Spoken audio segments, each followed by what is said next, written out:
Oh, and mine's and jellyfish. Welcome back to Knives, I guess, and surprise! Yeah, you were totally surprised, weren't you? But do me a favor and hit that like button or no one will call you pretty today. And Jeff Bezos himself came down from on high to deliver unto me the cold steel Kudu Lite. So let's get into the box and see what we got here. Gimme. Gimme. Gimme. Gimme. Time! So, what we have got in our hands here is the Kudu Lite, and first things first, and importantly, there's no pocket clip. But we do have some plastic scales with this inlay right here. We have got a slip joint opening, and we have got 4.5 inches, or 4.25 inches, sorry, 4.25 inches of 5CR15 MOV steel.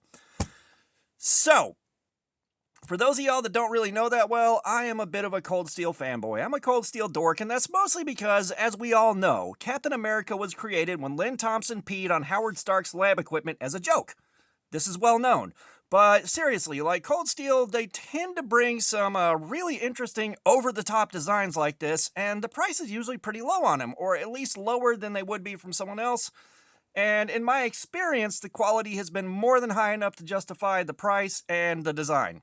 You know, I love the crazy overbuilt stuff. As a matter of fact, one of my all-time favorite knives is the Mayhem right here. I love me some cold steel. So, I think I was watching Michael Emler, Crazy Sharp, and he showed one of these off and said, yeah, this is only $10.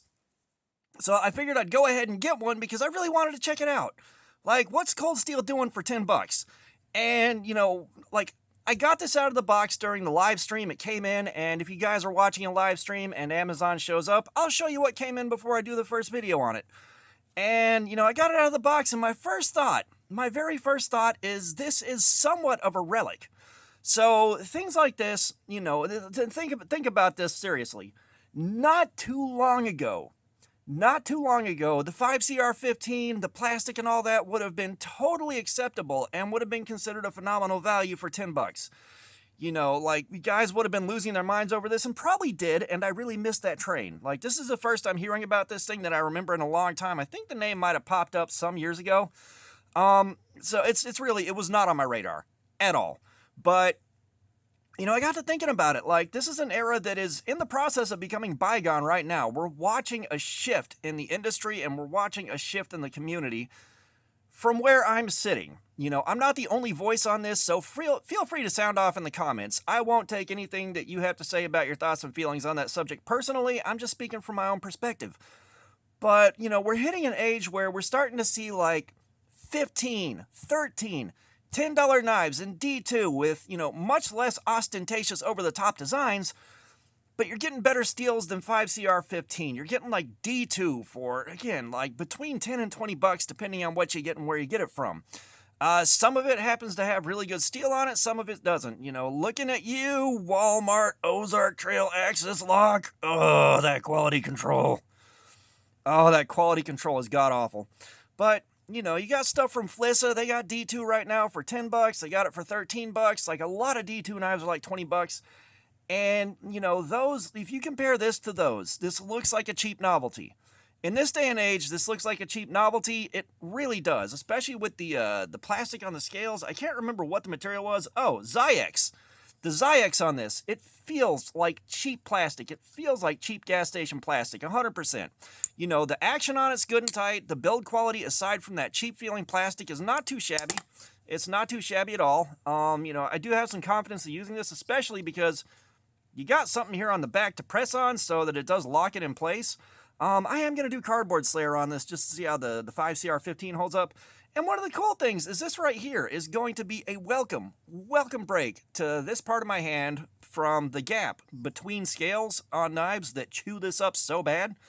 You know, and I enjoy what I'm seeing here. You know, this is not the kind of thing that I would carry constantly. This is not the kind of thing that I would normally use day to day. I just like the novelty of it, you know. I just think it's neat. And, you know, as I said, I love cold steel because they do stuff like the Mayhem. They do stuff like the AD10. They do stuff like the, you know, the AD15 Lite and things like that.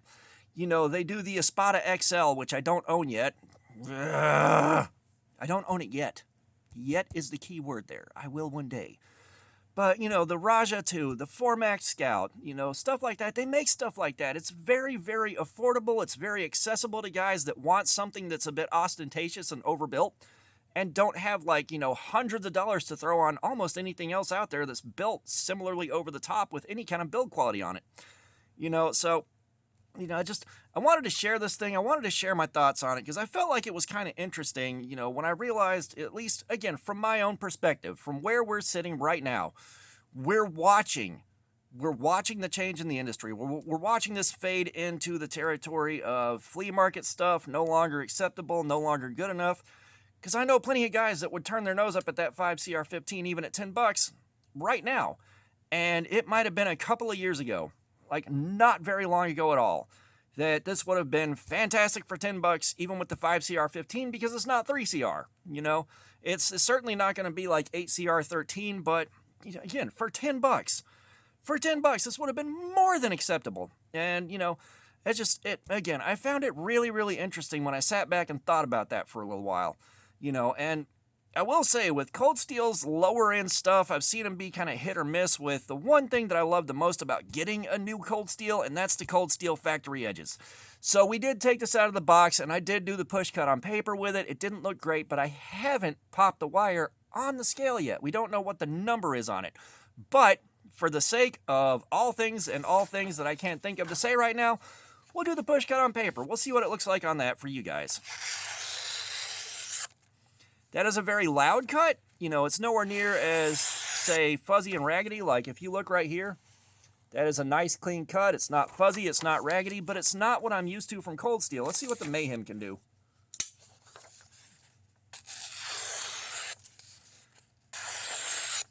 The Mayhem does about similar, but that's also a gigantic knife, and I have used that to process some cardboard. I have used that thing to break down some gymongous pieces of cardboard, and I gotta tell you, it was a lot of fun doing that.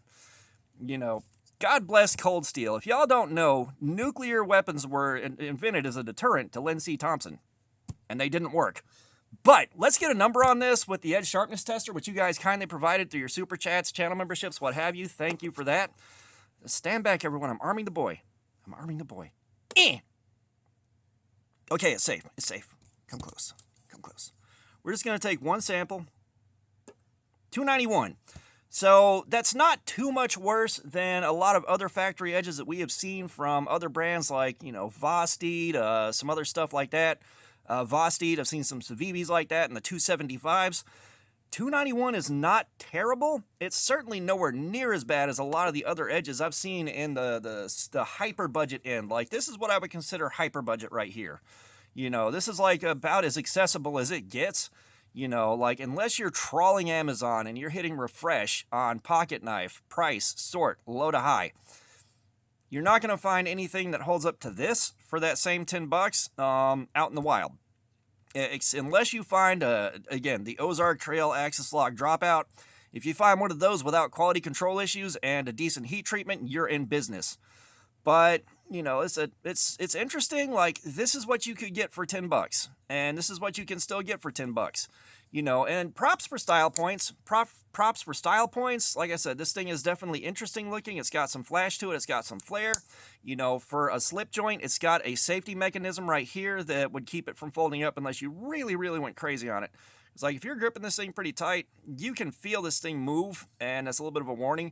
It's not going to be 100% fail-safe, and it's, of course, not going to be like a liner lock or a frame lock or something like that. But you get some warning that something's about to happen if you're being careful enough with it, And I'm not a slip joint kind of guy. I don't do slip joints, and a lot of times it's just because slip joints require a two-hand open and they don't have a pocket clip. I have gotten spoiled by modern amenities like that. It's just, look at it. This thing grabbed my attention, and like I said, I'm a little bit of a Cold Steel dork, so, I had to do it. I had to do it for $10.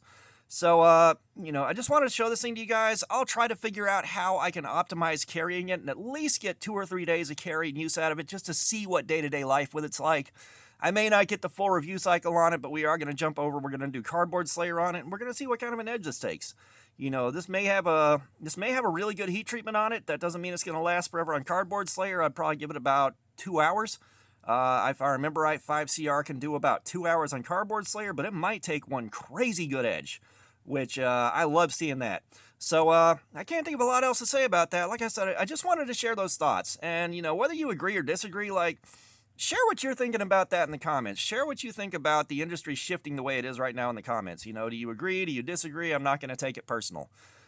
But, all that being said, thanks for looking at my crap. Subscribers, you guys are awesome. Y'all keep coming in. I appreciate you so, so much. If you haven't subscribed, please do. We have got live streams, regular videos. There's plenty of activities. Comments, I love some feedback. Again, let's talk about this and the shift in the industry that's happening right now. I will link up to Cutting Lacey CDC's Diamond Emulsion if you want to step your stropping game up. That is not an affiliate link. I don't get paid for it. Just supporting a friend of the channel and a small business.